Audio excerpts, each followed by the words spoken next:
नमस्तुभ्यम।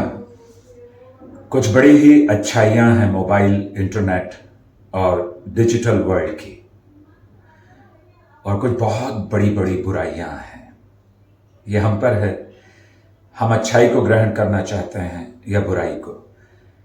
समाज की एक आदत है, शायद बहुत सालों से, हमें नकारात्मक चरित्र अर्थात नेगेटिव कैरेक्टर या विलेन कहिए, वो ज्यादा पसंद आते हैं। विलेन वाली फिल्में जिसमें हीरो विलेन बन जाता है वो ज्यादा पसंद की जाती हैं। एक नेगेटिव इंस्पेक्टर पसंद किया जाता है। रावण जैसे चरित्र पसंद किए जाते हैं। रावण में बहुत खूबियां भी थी। हम जो माता पिता हैं, जो अभी मेरे सामने बैठे हैं, ये अपने बच्चों को पढ़ने के लिए तो भेजते हैं और कहते हैं कि पढ़ाई में आप 90-95% से कम नंबर ना लाएं, A++ लाएं। लेकिन उस पढ़ाई के लिए कुछ मनोरंजन जरूरी है, क्योंकि जो बच्चे हैं वो छोटी उम्र के हैं। उन्हें अभी हर बच्चे को उतनी एकाग्रता पढ़ाई में नहीं होती या उतना रुझान नहीं होता। तो रुझान पैदा करने के लिए कुछ मनोरंजन देना बहुत जरूरी है।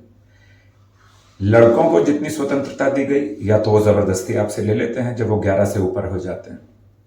लड़कियों को वो स्वतंत्रता नहीं। यही मैंने इस सभा में बातचीत की है। ये मेरा तजुर्बा है। माता पिता को इस तजुर्बों से फायदा उठाना चाहिए। आप देखिए और अपने विचार हमें जरूर लिख कर भेजिए। आपका विचार समाज को बदलने में सहायक हो सकता है। उज्जैन एक जगह है देश में जहां पर महाकाल है। महाकाल मतलब शिव जी का बहुत बड़ा मंदिर और बहुत तपस्वी जगह है। वहां पर 4-5 दिन पहले एक 12 साल की लड़की को एक 22-23 साल के लड़के ने रेप किया। बहुत छोटी बच्ची, उसका पूरे ऊपर के हिस्से में कुछ पहना हुआ है, छोटा सा, नीचे के हिस्से में कुछ नहीं है और खून बह रहा है और वो भाग रही है, लोगों से मदद मांग रही है और कोई उसकी मदद नहीं कर रहा। ये समाज इतना घटिया और इतना निर्दयी कैसे हो सकता है? क्यों हो गया वो लड़का ऐसा? क्यों उसने ऐसा काम किया? क्योंकि वो नशे का आदी था या वो मोबाइल पर उल्टी सीधी चीज़ें देखता था तो उसको उत्तेजना होने लगी, उसका दिमाग ख़राब होने लगा। फिर एक पुलिस वाले ने कहा कि मैं अब इस बच्ची को सारी ज़िंदगी इसकी पढ़ाई वढ़ाई करूँगा, इसकी शादी कराऊँगा। बड़ी अच्छी बात की। फिर उस लड़के को पकड़ लिया गया। मैं आपसे पूछता हूँ, जितने भी स्टूडेंट्स हैं, और आपसे भी पूछता हूं जो माता पिता हैं, रेप होने के बाद में अगर आप किसी की मदद करते हैं वो बात तो अच्छी है, लेकिन रेप होने क्यों दिया जाए? पहले से क्यों ना ऐसा कानून बनाया जाए जिससे किसी ने किया उसको पब्लिक में उसी तरह से उसको सज़ा दी जाए जैसा उसने गुनाह किया है। उससे पहले नहीं होगा। अगर आप मानवता समझते हैं कि गलती से इससे हो गया, तो ऐसी गलती बहुत लोग करेंगे। यह बिल्कुल सही कहा आपने। बार बार माफ़ी, एक बार भी माफ़ी नहीं मिलनी चाहिए इस काम के लिए। ये गुनाह अजीम है, इससे बड़ा कोई पाप नहीं हो सकता दुनिया में जो हम लोग, समाज जो हमारा कर रहा है और हम उसको सह रहे हैं। बिल्कुल नहीं होना चाहिए। और जो फालतू की बातें आपस में होती हैं, जो फालतू के इशारे होते हैं, उनको भी होशियार हो जाइए। अभी आपको मालूम है, महिमा से भी मैंने उस दिन बात की थी, याद है महिमा? अलग से मैंने इससे बात की थी, मेरे पास आई थी, मैंने इसको कुछ बातें बताई थी, जीवन में क्या ज़रूरी है और क्या नहीं है। एकदम रिएक्टिव भी मत बनो लड़कियां।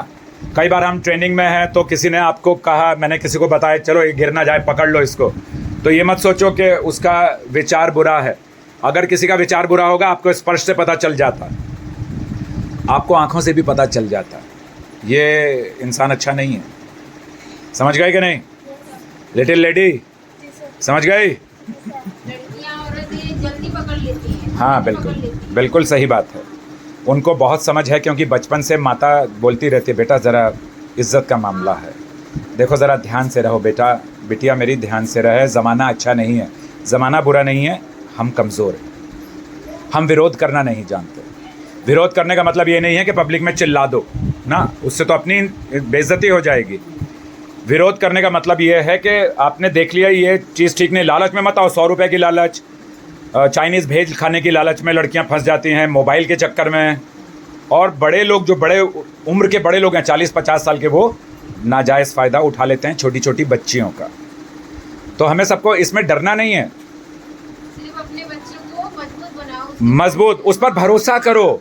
जितना भरोसा इन ऊँटों पर करते हो उतना उन गायों पर भी करो जो बेटियां हैं। उनको इतनी छूट भी मत दो कि वो उल्टा सीधा काम करें, और इतना भी दबाकर मत रखो कि वो जब कॉलेज जाएंगी तो उल्टा सीधा काम करेंगी, क्योंकि हमें बहुत दबाया आपने। जय हिंद।